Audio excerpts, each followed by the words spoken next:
त्या मोठ्या घरात तू खूप आनंदी राहशील. आजपर्यंत तू आम्हाला कधीही दुखावले नाहीस, म्हणून यावेळी आम्हाला लाज वाटेल असे काहीही करू नकोस मुली.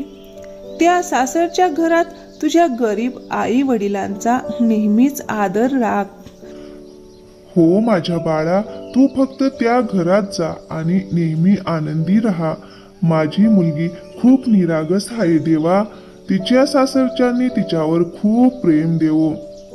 शिखाने तिच्या आई वडिलांचे शब्द मनापासून स्वीकारले, कारण ती लहानपणापासूनच अशी होती.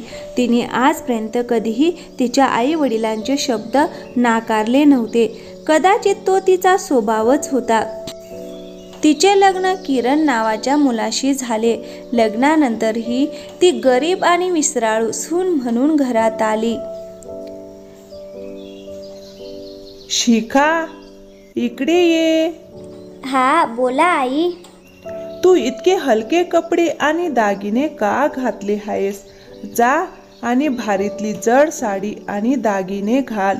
पण सासूबाई, सध्या स्वयंपाकघरात खूप कामं आहेत, म्हणून मी विचार केला की मी हलके कपडे आणि हलके दागिने घालते, आणि जर मी आता तयार झाले मी नंतर बदलून घेईन.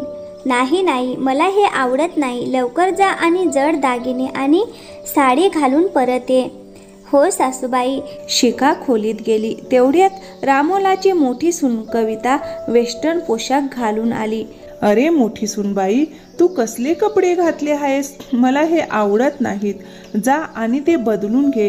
याला वेस्टर्न पोशाख म्हणतात माझी सासूबाई, आणि मी हेच कपडे घालेन. तुम्ही काय करू शकता? हे सर्व प्रकारचे कपडे आवडतात आणि मला कोणीही हस्तक्षेप केलेलं आवडत नाही सासूबाई.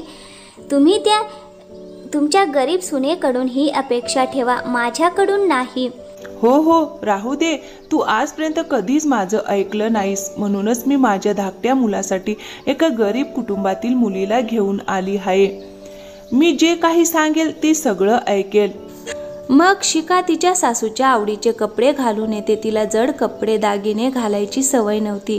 ठीक आहे शिखा, माझे काही मैत्रिणी आज संध्याकाळी घरी येत आहेत, म्हणून कृपया त्यांच्यासाठी बिर्याणी बनव. पण आज मला बरं वाटत नाहीये. सकाळपासून पोटात खूप दुखतंय. तुम्ही 2-3 दिवसांनी तुमच्या मित्राला फोन करता का? अरे तू मला नकार देतेस. तुला माहिती आहे का, मी त्या सर्वांना तुझ्या हाताची बिर्याणीची किती प्रशंसा केली आहे. मी नकार देत नाहीये, पण ठीक आहे, तुम्ही त्यांना फोन करून बोलावू शकता. मी बनवून देईन. ठीक आहे, धन्यवाद. आणि हा, थोडा रायताही बनव. हो माझी भोली भाली शिखा. तिच्या आजारपणातही तिच्या पतीने सांगितलेल्या सर्व गोष्टी करू लागली. संध्याकाळी पाहुणे आले आणि पाहुण्यांना जेवण वाढले आणि त्यांचे मनोरंजन केले. वेळ असाच जात होता. शिखाची वहिनी खूप हुशार होती. ती देखील श्रीमंत कुटुंबातील होती, म्हणून ती काही ना काही निमित्त करून घराबाहेर पडायची आणि घरातील सर्व कामे बिचारी शिखावर सोपवायची.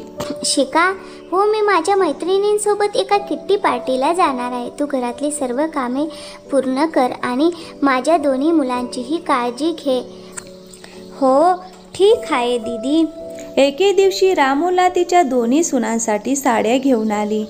ही घे मोठी सुनबाई, ही तुझ्यासाठी आहे, आणि हे धाकटी सुनबाई, ही घे तुझ्यासाठी आहे. अरे हा कसला फिकट रंग आहे सासूबाई, मला हे आवडत नाही. मी असं करू का? शिखा, तू हे ठेव आणि ही साडी मी ठेवते. मला हा रंग खूप आवडतो. पण दीदी, सासूबाई, मी माझ्या मुलांसह आणि नवऱ्यासह एक नवीन घरात शिफ्ट होत आहे. तुम्ही आणि बाबा शिखासोबत या घरात राहाल. शिखा, तुला काही अडचण नाहीये ना? असो, तिला काय अडचण असेल? त्या बिचारीला तर झोपडीतून एवढं श्रीमंत मोठं घर मिळालंय, ते काही कमी आहे का? हो वहिनी, तिला काय अडचण असेल? मी जुन्या घरात राहावं आणि मी एकटीने माझ्या सासरच्यांची सेवा करावी, हा कसला न्याय आहे? पण शिकाने सगळ्यांच्या बोलण्याकडे दुर्लक्ष केले आणि ती मान हलवून हो म्हणते. आता शिकाची मोठी जाऊबाई वेगळी झाली होती आणि सगळं शिकावर लादलं गेलं होतं. पण बिचारी निरागस शिका काहीच बोलू शकली नाही. तिने शांतपणे घराच्या सर्व जबाबदाऱ्या पूर्ण पार पाडल्या आणि सर्वांची सेवा करायला सुरुवात केली. कालांतराने ती गरोदर राहिली आणि तिच्यावर आई होण्याचा दबाव येऊ लागला. शिकाला पुढील 2 वर्षे मुले नको होती, पण आता ती काय करू शकत होती? तिची इच्छा तिने मनातल्या मनात दाबून टाकली. शिकाने 2 गोंडस मुलांना जन्म दिला. आता ती तिच्या दोन्ही मुलांसह घर आणि सासरच्या लोकांची काळजी घेणार होती. पण या सगळ्यात कुठेतरी ती स्वतःची काळजी घ्यायला विसरली होती. हळूहळू ती आतून खूप कमकुवत झाली, पण तरीही तिने कोणासमोरही उसासा टाकला नाही आणि ती घरातील सर्व कामे शांतपणे करत राहिली. मग एके दिवशी तिला अचानक चक्कर आली आणि ती खाली पडली. शिका तुला काय झालं? बाळा, तिला लवकरात लवकर रुग्णालयात घेऊन जा. मग ते सर्वही तिला दवाखान्यात घेऊन जातात आणि दवाखान्यात गेल्यावर कळते की डॉक्टर सांगतात तिला खूप कमजोरी आली आहे. तिला वेळेवर खाणे पिणे नसल्यामुळे तिला आरामाची सक्त जरूरत आहे आणि तिला चांगलं खायला प्यायला घाला. आता तिच्या सर्व कुटुंबाला त्यांची चूक कळते आणि ते सर्वजण शिकाची माफी मागतात. आम्ही तुझ्या निरागसतेचा खूप फायदा घेतला शिका बाळा. ती बिचारी मुलगी कोणालाही काहीही सांगत नाही. आजपर्यंत ती आमच्या सर्व गोष्टी पाळायची. मोठी सूनबाई हुशार होती आणि म्हणूनच ती आमच्यापासून दूर राहिली.